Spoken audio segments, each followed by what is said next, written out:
Қайырлы күн, құрметті көрермендер, құрметті достар. Бүгін сіздермен арнайы осындай керемет подкастымызды ұйымдастырып отырмыз. Астана қаласынан Жетісу жеріне, жер жаннаты Жетісуға Нұрлан ағамыз келіп отыр. Қош келдіңіз, сізге үлкен рахмет. Қош болдық. Енді сізді жалпы жастармен, осындай еліміздің болашағымен көп кездесесіз. Бір тәрбие беру бағытында үлкен өмірге қадам басып жатқандарға бір бағыт-бағдар беруде сіздің сөздеріңізді, жалпы подкасттарыңызды, сұхбаттарыңызды көріп жүреміз. Бүгінде сіздің осы айтар әңгімеңіз пайдалы болады деген ойдамыз. Онда подкастымызды бастайық. Енді біздің тарапымыздан қазіргі дүрбелең заманда, өзгеріс заманында күні кеше мемлекет басшысы айтты, цифрлық Қазақстан, цифрлы заман орнатуымыз керек. Осы уақытқа бет бұруымыз керек деді. Осындай үлкен өзгерістер болып жатқан уақытта жастарымыз өз-өзін қалай жоғалтпау керек? Осы бойынша бір ақыл кеңесіңізді айтсаңыз.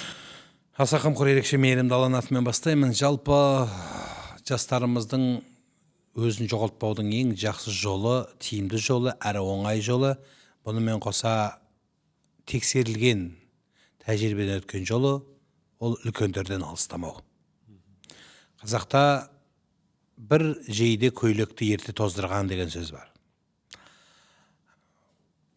Үлкен кісілердің аты, заты, тәрбиесі, көрегендігі жоғары ғой.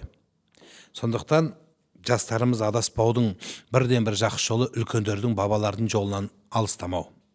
Енді өзі оқып, өзі танып, әлеуметтік желі бар, ғаламтор бар, қазір көп, жасанды интеллект бар, көп қой мәселе, бірақ ата-анасы бар азаматтар, ата-әжесі бар азаматтар, біз азаматша қарындастарымыз барлығы сол үлкендерден кеңес алып, біз жастар үлкендерге қарап өскенбіз. Солардың айтқанын ойынға жинап түйгенбіз. Сол түйген нәрселерді өмірде іске асырып көргенбіз дегендей, сол нәрсе өткен. Кезінде Иса пайғамбардан сұраған екен, сенің әке-шешең жоқ, атанаң жоқ, өзі әкең жоқ, біз енді тәрбиені әкеден аламыз. Сіз әкең жоқ, әкесіз қалай тәрбиеде үйрендің? Неге осындай озат, жақсы болып қалдың? Қайдан ғана бұл нәрсе жоқты дегенде, кімнен жоқты дегенде, мен біреудің қателігінен үйрендім деген екен. Біреу шалыстады, мен соның шалынғанын көрдім да, мен шалынбайын деп өзіме қадам қылдым. Өзі ақымақ адам қателескен адам емес. Ақымақ адам бір қателікті 2-3 рет жасаған адам. Қайта-қайта жасаған адам. Енді адамның қателесуі табиғат, өзі кім қателеспейді? Тұрған тасқа астына су бармай, жылжымаған тастың түбіне су бармайды дегендей, адам қимылдаған сайын қателігі болады, шалысы болады. Тек қана соны қайта-қайта істемесе болды. Біреуді көріп, мен осыны жібермейін. Да, бұл соны істесе, үлкендерге бейім болса, өзі өсиетінің кісі болар, баланың кісі менен ісі бар, кісі болмас, баланың кісіде оның несі бар дейді. Сондықтан үлкенге қарасаңыз, үлкендердің бәрі ақылды, дана деген сөз емес. Бірақ олардың өмірден көргені, түйгені, өзі сәл ауырлау естеді, бірақ ауырлау естеді бір жақсы сөз бар. Жас бас пен қақпастың айырмашылығы бар дейді. Қарасаңыз, шын мәнінде солай. Анау бекерден әй қақпас деп адам ұрыспай, бекер ұрыспайды сол. Сол яғни басы көрген, басына қақ тиген, тақ тиген, өмірден көп нәрседен үйренген. Сол нәрселердің айтқаны сізбен бізге үлгі. Кезінде бір жігіт, бір оқиға есіме түсіп кетті.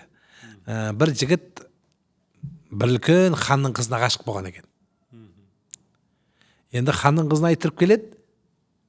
Енді ол кезде кедейге бермеймін деп сөз айтамайды. Не істеу керек? Кедейдің бір айыбын табу керек. Кедейдің айыбын табу керек. Содан құдалыққа келетін болады бала. Бірақ хан шарт қояды. Шарт қояды. Қандай? Сендер құдалыққа келгенде бірыңғай жастар келесіңдер депті. Осы сияқты бірыңғай жастар келеді. Жас құдалық болады. Үлкендер араласпасын депті.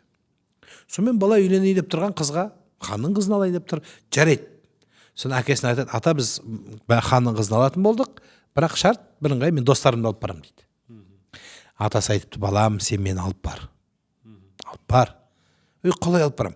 Бір сандықтың ішіне тығып болса да мені алып бар. Менің зияным тимейді саған депті. сонымен ары ойлап беріп жарайды бір сандықтың ішіне әкесінің атасын жасырып қойып алып барады. Ханның үйіне кіре берген кезде осы сияқты ағашқа бәрінің қолын бүйтіп байлап қояды. Хан керіп әскерге тапсырма беріп, барлық келген 10 баланың қолы былай байланып тұрады. Содан кейін құдалық бөлімі түсінбейді, енді ойын шығар деп ойлайды, бала түсінбейді, ханның үйі. Содан не керек, қолдар байланып тұрады осылай. Кірсе дастархан тұр. Содан кейін хан айтыпты, сендерге 3 сағат па 2 сағат па уақыт берем. Осыны жеп бітсеңдер ғана қызды аласыңдар, мына тамақты жеп бітпесеңдер қыз жоқ сендерге деген. Енді қол байланып тұр, қалай жейді? Аламайды.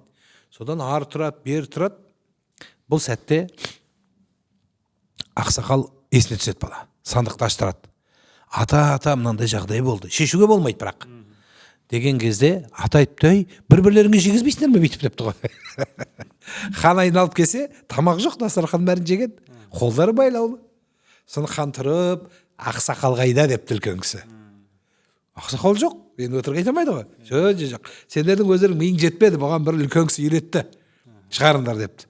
Сондан ақсақалды шығарды деген бір сөз бар тарихта. Яғни, көрдіңіз бе, бәрібір балалардың несі жетпеді, қалай істеу керек деген. Тап сондай бір өзінше бір қалай десем болады, отқырлық па, яғни көрегендік бәрібір үлкендерден көбірек қой. Сондықтан үлкендерден үйренуіміз керек. Өте дұрыс айтасыз. Қазіргі таңда енді әлеуметтік желі дамыған заман болғаннан кейін біз көптеген мәдениетсіздікті, тәрбиесіздікті көріп жатамыз ғой.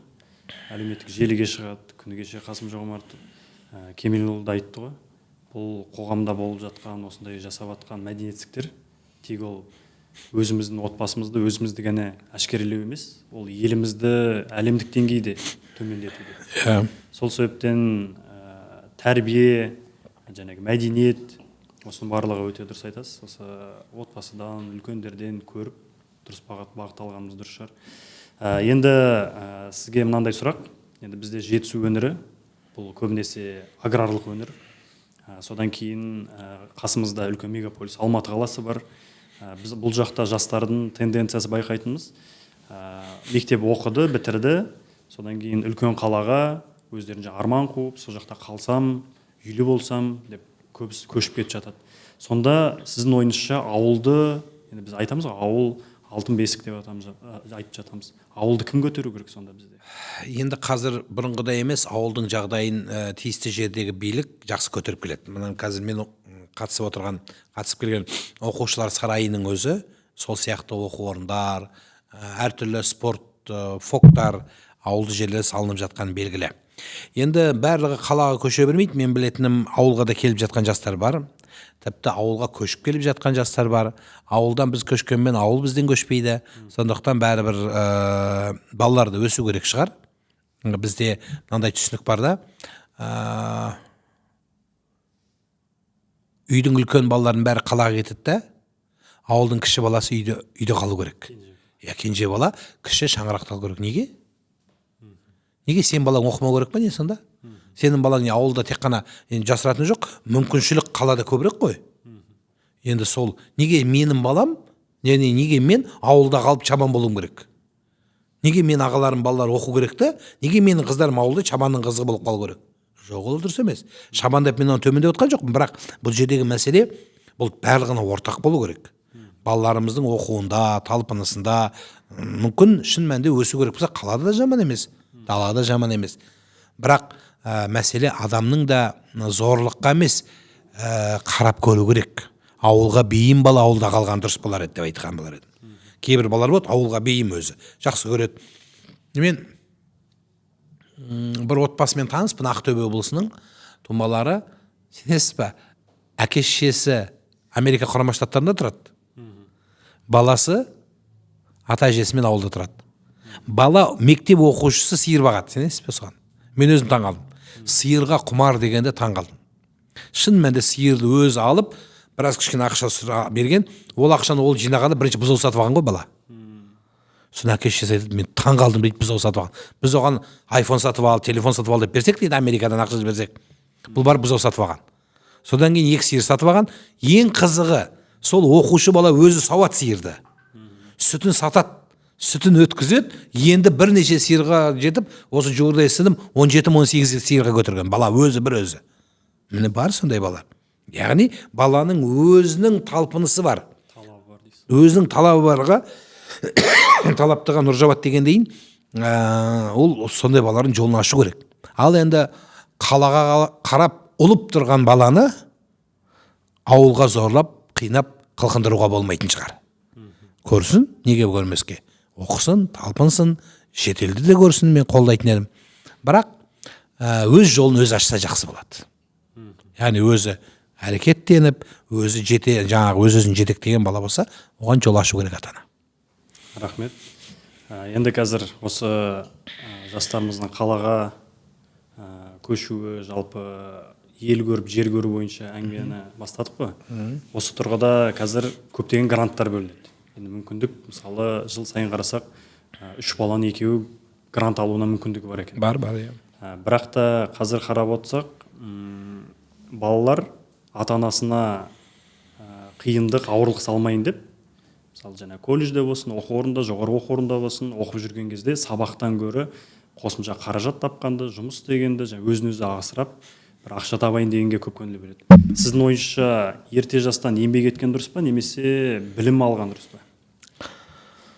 Абай атамыз айтады ғой, жас кезімде білім бар деп ескермедім, пайдасын көре тұра тексермедім. Уақыт өткеннен кейін, күш кеткеннен кейін, ақыл өзгергеннен кейін, қолымды мезгілінен кешірмедім дегендейін. Енді жас келген кезде жаттауға білет, еске оқуға білет, көруға білет, бәрі төмендейді. Сол кезде неге оқымайды? Ол кезде ол уже қажет болмайды. Сондықтан баланың бала кезінде оқитын кезде оқу керек деп айтқан балар едім. Жұмыс істесе де болады, жақсы нәрсе, бірақ ол демалыс кезеңінде, сабақтан тысқары, немесе сабаққа кедергі келтірмейтіндей мүмкіншілік бар кезде бұл балалардың сондай ақша табудың, үлкен ақша табудың жолы білімде жатыр. Білімде жатыр. Ана әйгілі оқиға бар ғой, бір кеменің, үлкен кеменің жаңағы айналатын винті жүрмей қалған кезде бір адамды жалдап келіп, ол бәлем $1000 сұрап, сонда балғамен бір ұрған кезде винт айналады. Сонда жаңағы сен бір ұрғаның үшін осынша сұрмады, жоқ, мен осынша жыл оқыдым, ал бір ұрғанымның құны бір тиын $1 тұрса да, менің қалған оқуым бәрі бәлем $100,000. Тап солай. Сондықтан бала оқитын кезде оқу керек. Бір ғана мысал, кейінгі барлығын үлгі болсын жастардың. Мен оқып жүрген кезімде діни оқуды маған қарилықты оқығанда қарилықты толық бітіруге кеңес берді. Содан кейін бітіріп барып қызметке бар деді. Мен айттым, жоқ, Құран қолымда ғой, жаттай салам кейін. Дегенде ұстаздың айтқан әлесінде, сен жаттамай-ақ сол бар жаттағаныңды ұмытып қалмасаң рахмет айт деген. Сол кезде мен ойлағам, жоқ, бұл неге өйтіп айтып отыр деп. Кейінірек көзім жетті, шын мәнінде жаңағы мысалы кейбір ауруханаға жатады адам, оны ауруханаға жатқандар біледі. Таңның атысы кештің батса бір таблетка береді, болды. Ішесіз де жатасы болды. Енді көп адам айтады ғой, шыдай алмайтындар, мен үйге барып жатайын, сол таблетканы іше беремін үйде де дегенде. Үйге барып ішсеңіз, сонда эффект бермейді сізге. Неге? Өйткені аурухананың қабырғанасы, аурасы дейміз ғой, соның жаңа жайы сізге басқаша әсер береді бәрібір. Қалай болғанда да. Сондықтан оның жөні, реттілігі бөлек. Нұрлан аға, біз сізді TikTok-тан көріп таныдық алғашында. Содан кейін өзім мен Астана қаласында қызмет етіп келгем. Ол жерде енді сізді былай да сырттайда көріп жүрдік шараларда. Біз сізді жан-жақты тек имам, мешіттің бас имамы ретінде ғана емес, жан-жақты азамат ретінде танимыз. Қазіргі таңда тележүргізуші, телеарналарда, біраз үлкен іс-шараларда өзіңізді көріп жүрміз. Жалпы қазіргі таңда осы әлеуметтік желі дамыған заманда әлеуметтік желінің жалпы осы ғаламтордың цифрлық Қазақстан деп атымыз әсері қандай болады? Болашақта біздің елімізді қалай елестетесіз? Өте қарқынды дамыды. Қарқынды дамығанның бірден бір дәлелі қарыштап дамыды деп айтылам, соның дәлелін біреуменмін. Мысалы мен 94 жылдан bestеп имам болатын болсам, мына әлеуметтік желі шыққанша 30 жылдың ар жақ бер жағын алатын болсақ, осынша жылдың ішінде мен жұмыс істеген облыстарда ғана танымал болсам, республика көнелі танымал емес едім. Әлеуметтік желінің нәтижесімен республика түгіл әлемге шығып кеттік. Ал енді жасанды интеллекттің басқа да ғаламтордың дамуының нәтижесінде мына біздің жастарымыз осының барлық мүмкіндігін пайдалану керек. Біз жасанды интеллекттің министрлігіне дейін құрдық. Не үшін? Өйткені болашақта біз бірінші болуымыз керек, сол жолды біз бірінші алып өтуіміз керек. Мүмкін әлемнің топ 10-дығына кірсек, соның өзі бірінші боламасақ та, сол ілгерілескен дамыған мемлекеттердің, осы дүниені алға алған мемлекеттердің қатарында болсақ, бұл өте үлкен жетістік, мен сізге айтайын. Сол үшін мына біздің жастар осыған аса көп мән беру керек. Мысалы, мен бір мәселе айтайын. Сол сіз айтқан TikTok, сол әлемі тараған кезде бәрі күліп мазақ, бәрі сайқы мазақтық дүние сияқты еді. Ешкім тыңдамайтын оны. Жас балалар ғана көретін. Мен әлеуметтік шыққан желіге дәл сол TikTokқа шыққанымда, маған өз әріптестерімнің өзі ой шығуға болмайды. Адам TikToктан да уағыз айтама, насихат, не деген масқара, өшір, құрт шықпа деп бәрі үйреткен. Содан кейін бүкіл Қазақстан тұрмақ әлемге шығып кеткеннен кейін бәрі TikTokқа кіріп кетті, қазір қалған жоқ ешкім. Қайта мен ол жерден шығып, міне жүргізіңіздер, бастап бердім мен. Анау бірінші көштің алдыңғы көшті бастап бердім дедім ғой. Тура сол сияқты балаларымыз пайдалану керек. Қандай жол? ChatGPT неге қолданбасқа?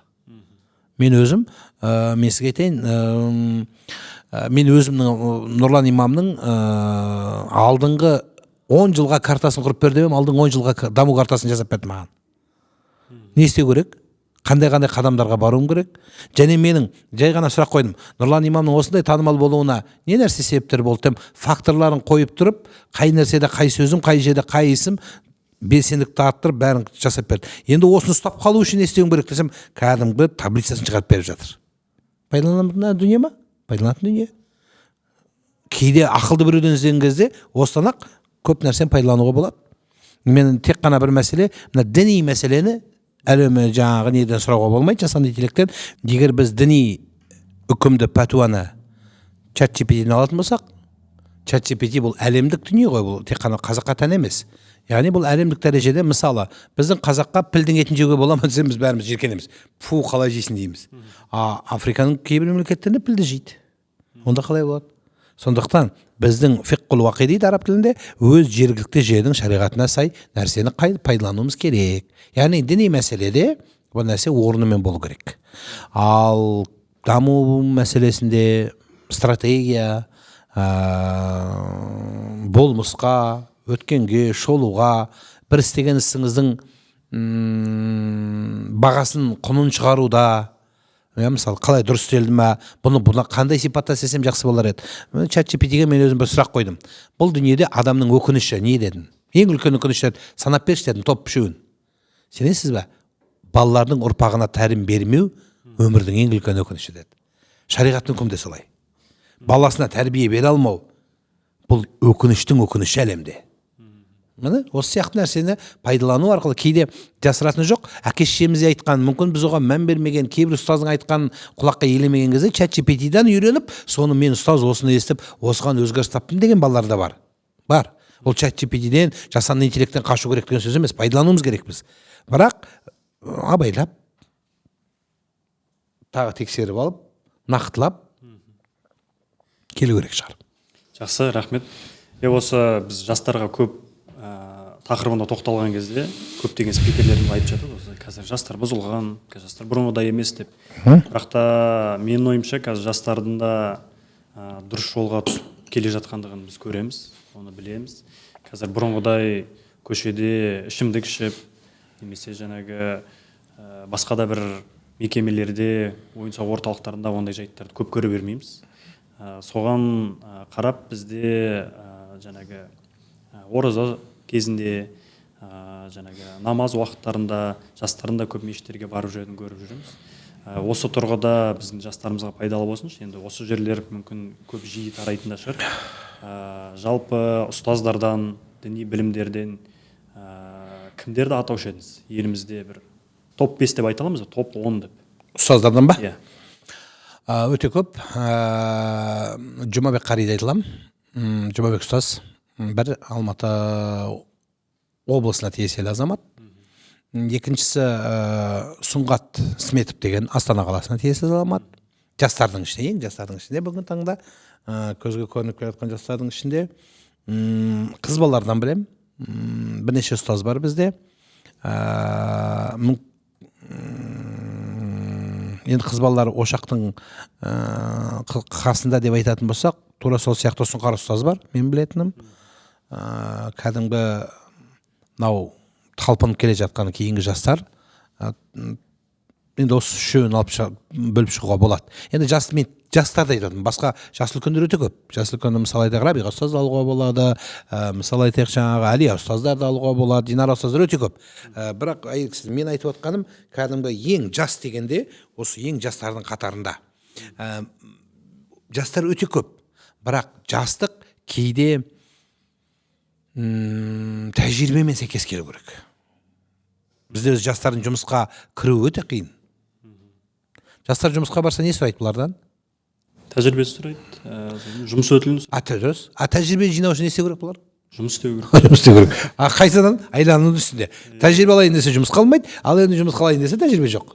Не істеу керек? Бұл анау не сияқты ғой? Бірінші жұмыртқа пайда болды ма, жоқ тауық балы пайда болды ма деген есебі жоқ дүние. Сондай ондай нәрсеге алып келмеу керек. Бар бізде жастар. Мен өзім ойлаймын, жастарға, мысалы кешегі Астана қаласында өткен әлемдік және дәстүрлі діндер конфессия көшбасшыларының съезінің аясында жас діни көшбасшылардың форум өтті, екінші. Сол форумның ішінде мен сөз сөйледім. Енді қараңыз, мен енді өзімді жасқа қоспасам, мүмкін шынымен жасымызбен кірмейтін шығармыз, мүмкін 40-тан ассақ та, бірақ жастардың ішінде мәжбүр болдық. Өйткені қазіргі заманауи құрылғыларды пайдалану арқылы жүргізсек, ол өте жақсы. Мен де осылардан өттім, мынандай нәрселерден өттім, мынандай жарықтарды жағып өттім. Енді қазір шығар керек болмай қалғаны, бірақ десе де осы нәрселердің барлығы қажетті дүние.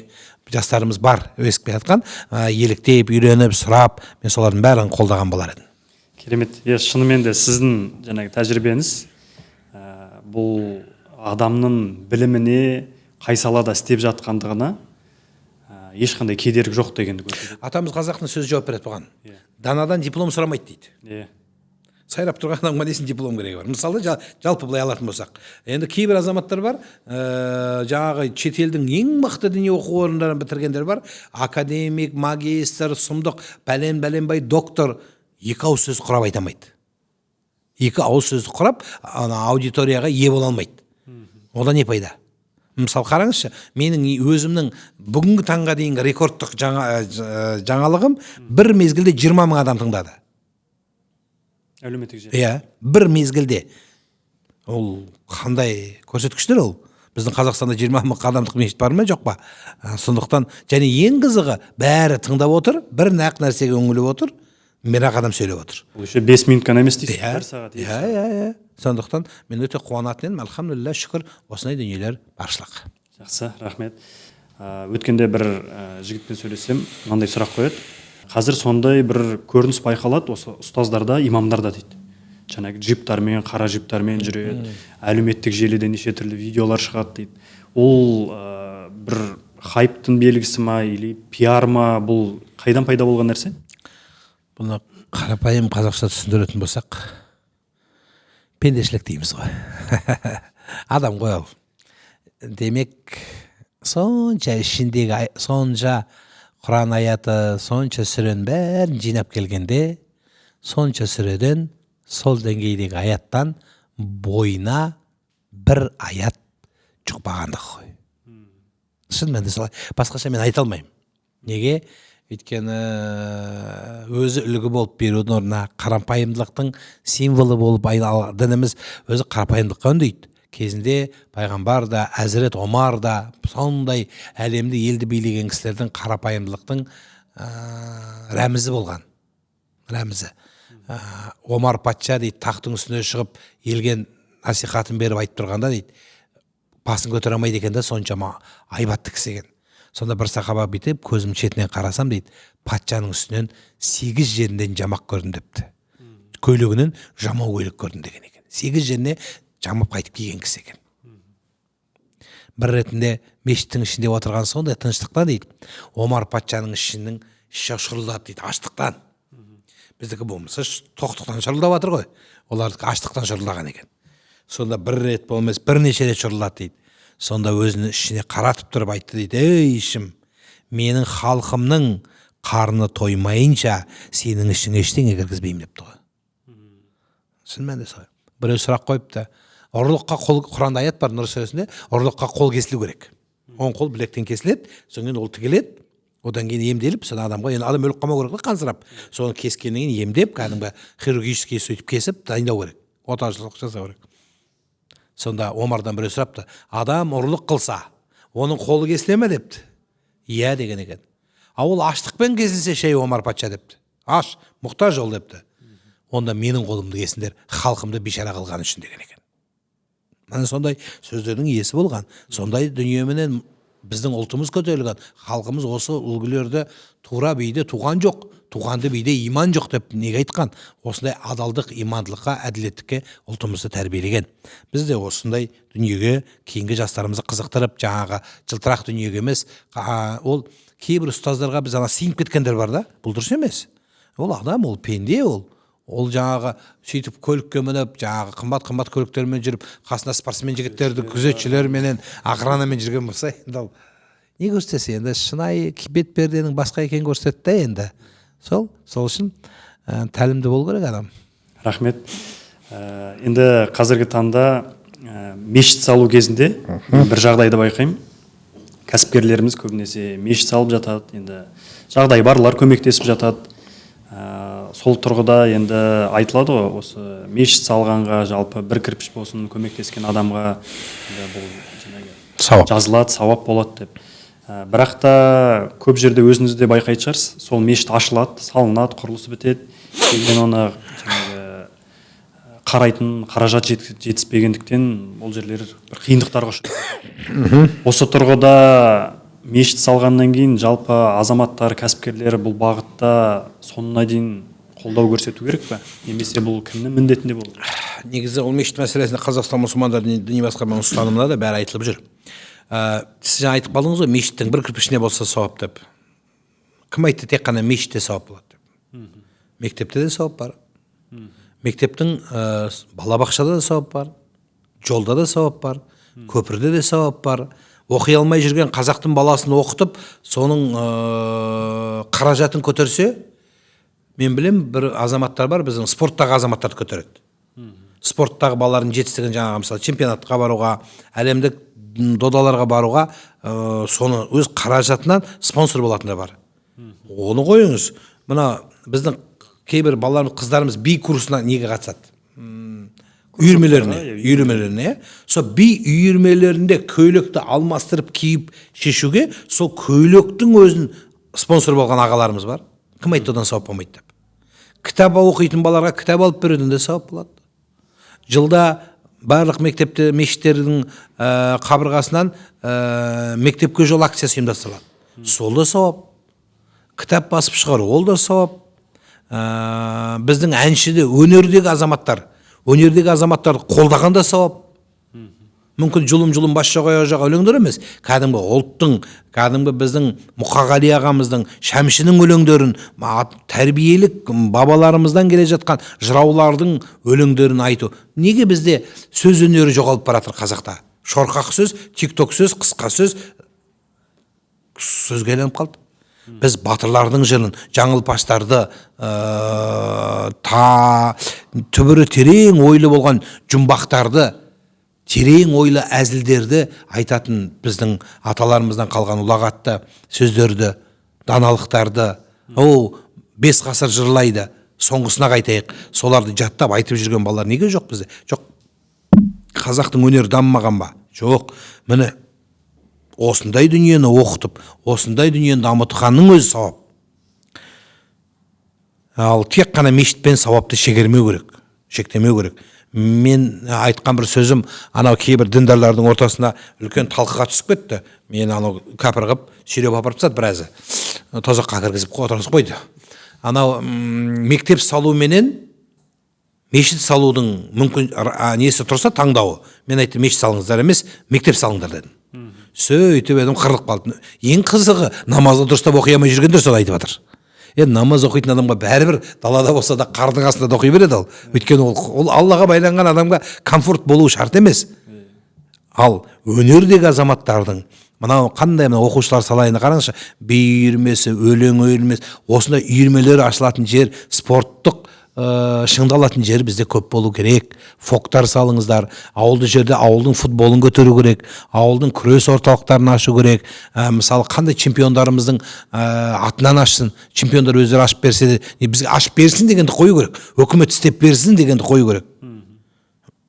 Істеп берсе істеп беріп отыр өкімет. Бірақ істеп бермесе біз тамақ әкеп берсін, бермесе мен ішпеймін деген әңгіме ғой. Баяғыда бір ерке бала айтады дейді ғой, мен енді әжетханаға бармаймын депті ғой бала ерегісіп. Сол сияқты дүние біздікіші ерегіс өкіметпен. Жоқ, ол дұрыс емес. Біз қолымыздан келгенде өзіміз жасауымыз керек. Ел біздікі, жер біздікі. Пайғамбарымыз саллаллаху алейхи айтады ғой, садақа адам өлсе де сауабы тоқтамайтын садақалар бар. Ол садақа жария деп айтылады. Соның бірінші валадун салихун, салихал ұрпақ дейді. Содан кейін ел пайдаланатын мектеп, мешіт, медресе, үшіншісі кітап, білім, қазына. Міне осы нәрселер атадан малға қанша талғасын деген дүниенің біреуі де осы. Одан кейін мешітті салып біткеннен кейін, енді мешіттің тікелей өзіне келетін болсақ, мешітті салып, мешіт салуда екінің біріне бұйыра бермейтін дүние. Салған адамдарға біз өтініш жасаймыз, толық қамтамасыз етуге. Енді олар да шаршайды, жасыратыны жоқ. Мен енді өлгенше істеп беруім керекпін ба, істеп бердім ғой сендерге деген сияқты ниеттің дұрыс болмағанда, бірақ мешіт салсам, мен Құдай менің қызметімде өмірім бергенше қызмет етейін деп, яки болмаса мешіттің қасынан қосалқы бір жаңағы хатымхана, сондай бір нәрселер салып, мысалы мен Астана қаласында имам болып отырған мешітте күн сәулесіменен технология, күн сәулесіменен жарықтың бәріне сет төлемейміз біз. Жарықтың барлығы заманаули мешіт. Сол заманаули мешіттің біреуі сол күн сәулесіне қойып панельдер, сол панельдер мешіттің бүкіл светін сол күн сәулесімен тегін. Тағы да ең қызығы, бұл күн сәулесінен түскен энергия көптігі, оны аккумулировать ету керек, яғни жинау керек, шоғырландыру керек. Ол өте бір қымбат әрі бір еңбекті талап ететін дүние болғандықтан, оны аккумулировать етпей, аккумулятор қоймай, біз түскен жарықтың электр қуатының бәрін тікелей қалалық электр жүйесіне сатып, соның ақшасы мешітке түсіп, ана қызметкерлердің айлығына содан алып отыр.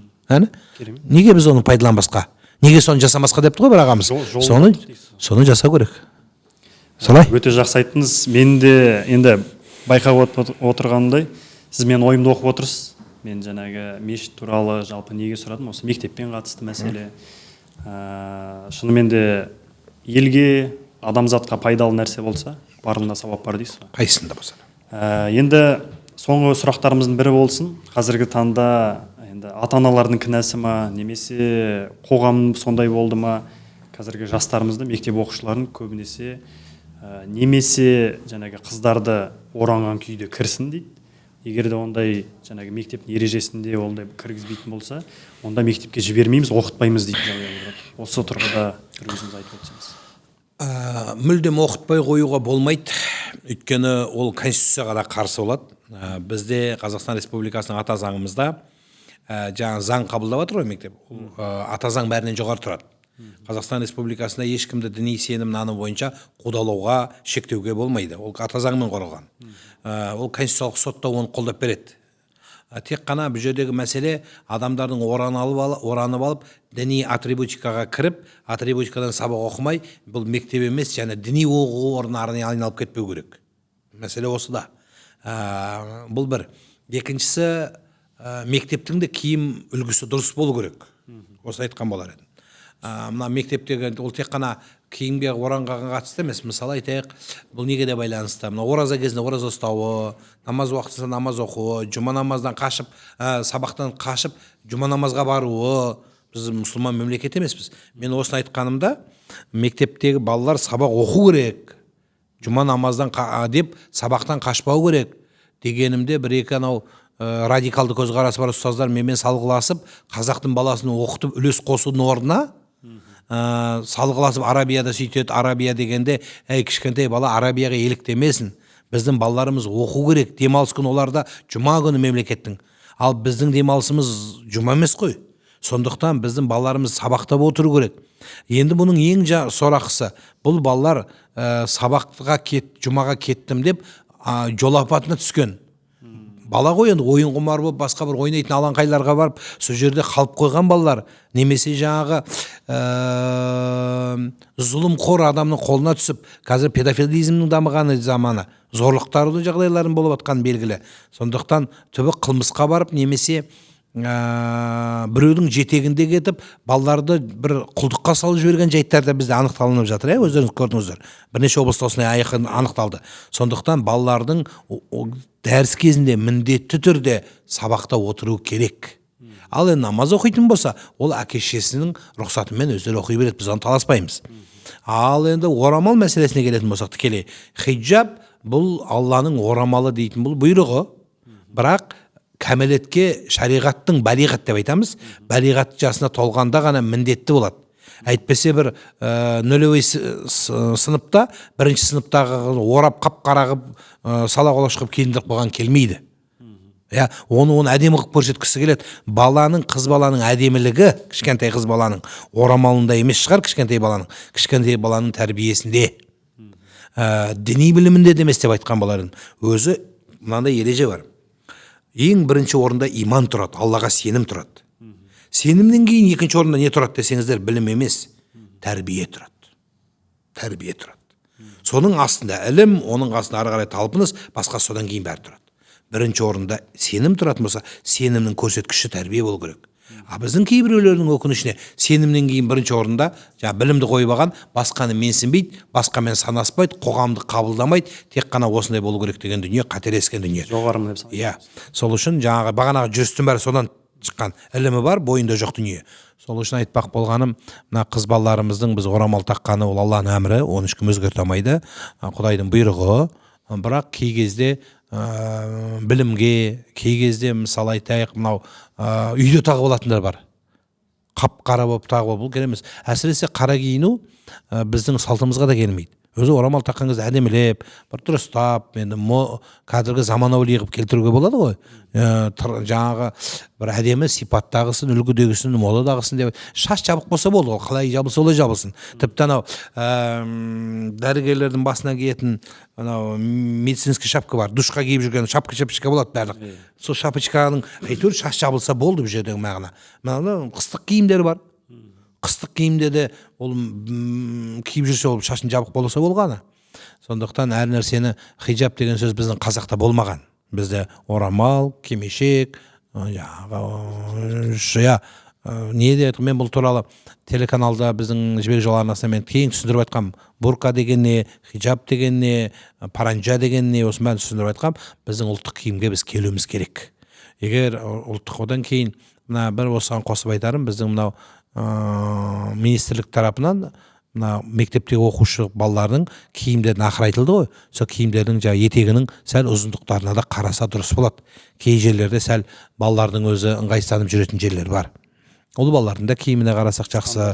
Стандарттарын сәл етек жеңін ұзын қылуға болады ғой. Мен айтпаймын, ұзын қылып көлбектеп жер сүйретіп жүрсін деп. Бірақ қалай болғанда да белгілі бір етек жеңі кең болғаны дұрыс. Өз анау кезінде, кеңестік кезінде мини-юбка деген сөз шыққан. Сол кезде әлесіне бар, мини-юбка деген не дегенде тізеден 4 саусақ қойып, содан жоғары болса ол мини-юбка айланды деген бірінші стандарт болған. Міне сондықтан да біздің кейде қарайтын нәрселеріміз бар шығар. Бірақ кінәні балаға, қызға қоймау керек. Кінә мәселе оның ата-анасында. Енді кейбір облыстарда осы оранған балалардың, қыздардың мәселесін арнайы оқу орнын ашып, сондай жерге жіберіп жатқаны рас.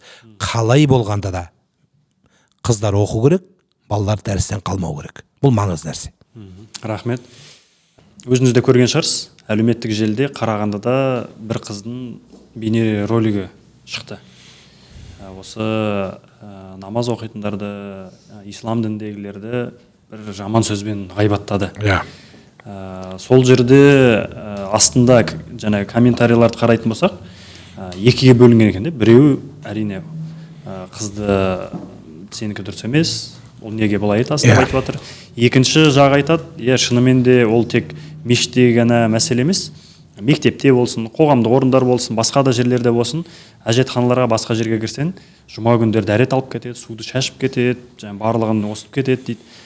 Осындай біздің подкастымыздан көретін болса, осы мұсылман бауырларымызға өзіңіздің бір осындай ақылыңызды айтсаңыз. Ол тек қана дәретке ғана байланысты емес шығар, ана көлікке мешітке келгенде көліктің өзін дұрыстап қоюдан бастап, жалпы дін деген не өзі? Дін деген тәртіп қой. Заңға мойынсыну. Қатаң тәртіп болу керек бізде. Ол үйде де, өсу үшін де, байлыққа жету үшін де тәртіп болу керек. Тәртіп болмаса байлығыңа жетпейсің. Ананың басын бір шұқып, мынаның басын бір шұқып байымай жатқанымыз сол. Өзі байлық, өсу табандылықты тәрбие етеді. Табандылық не нәрсеге байланады? Тәртіпке барып байланады. Дін деген не? Ол тәртіптік. Біреуге қиянат жасамау, біреудің құқын шектемеу. Дінді насихаттау деген сөз біреуді аяқ астына қою емес. Бағанағы сияқты балалардың, азаматшалардың мұсылмандарға қатысты тіл тигізбеуге тырысу керек. Біз елімізде дін, ол адамның кінәсі, бұл жерде діннің қатысы жоқ. Егер орамал таққан бір қыз бір жаманшылық жасаса, бүкіл орамал таққан қыздар ондай деген сөз емес. Сақалы бар адам бір қателік қылмыс жасап күнә істесе, бүкіл барлық орамал тағып сақал қойғандардың бәрі ондай оңбаған деген сөз емес. Діннің кіршігі жоқ, адамның кіршігі бар. Ол пенде, ол адам. Оны әулие қылып көріп жүрген біз өзімізде қателік. Біз ойлап жүргенбіз. Бір балалар ойлайды екен ғой, сұлу қыздар туалетке бармайды деп ойлайды екен. Ондай емес қой енді. Сол сияқты біз ана әдемі деп сондай нәрсе көрген кезде бір басқаша ойлап қалмау керек. Ол адам, ол періште емес. Сондықтан түсінік дұрыс болу керек. Ол адам, бірақ сол адамдар тәрбиесін, ісін, амалын, қылығын сайғы болып жүру керек. Кезінде жиі айтамын оны, ана бір ағылшынның мемлекетінде Лондонда болған оқиға, бір мұсылманға адейлеп артығырақ ақша берген кезде, ана кісі бүйтіп алып, жейін бе, жемейін бе, пайдаланбайын бе деп, қой, сіз маған артық бердіңіз деп қайтарып берген кезін ғой. Сонда бар болған 2 фунт стерлинг, 2 фунт стерлингті артық берген екен. Сонда жаңағы мен біліп әдейлеп мұсылмандарды сынап көрейінші, осы мұсылмандар адал деп айтады деп әдейлеп бердім деген ғой ана әйел кісі, кондуктор. Сол кезде жаңағы кісі беріп шығыпты, Құдай сақтады деп айтады. Неге десе, бүкіл мұсылмандарды 2 фунт стерлингке сатып жібере жаздадым деген ғой. Бір адамның әрекетімен көрейін деген бе? Бұл барлық сол адамбыз біз. Сіз оны артық көрмеңіз. Жақсылығын үйренеміз. Білімді үйренді, жирен деген осы. Ол алданып қалмау керек. Ана үйленетін кезде майысып тұрса, иншалла, машалла деген сөздерді көбірек айтса, өзі солай ғой. Баяғыда бір жігіт айта береді сөйтіп. Сонымен сұрадым, сен неге айта бересің десем, мағынасын білесің бе десем, жоқ дейді. Не үшін айта бересің десем, білесіз бе, айтсам бәрі жалт қарайды, бәрі былай кішкене вниманияға жақса дейді да. Бүйтіп отырсаң, ей қазақ десең қарамайды ешкім, машалла, иншалла десең бәрі жалт қарайды. Солай да өзі. Сондықтан ол сондай нәрсеге айланып кетті да. Айтпақ болғаным, әр нәрсеге өзіңіз амал қылсаңыз, мұсылмандар шын мәнінде таза болуға, тәртіпті болуға, бірлікті болуға, тәртіпті бұзбауға, қоғамдық тәртіпке бас июге, өзі үлгі болуға, маңайларында қамқоршы болуға біз міндеттелгенбіз.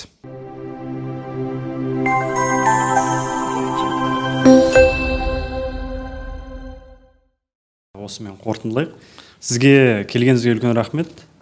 Жетісу жерінде жалпы біз сізді асыға күтеміз. Рахмет. Уақытыңыз болып тағы да келіп жатсаңыз, осылай сұхбат құруға әрдайым дайынбыз. Сізге жұмысыңызға табыс, отбасыңызға амандық тілейміз. Рахмет. Баршамыз аман болайық, бар болайық, таза болайық. Рахмет.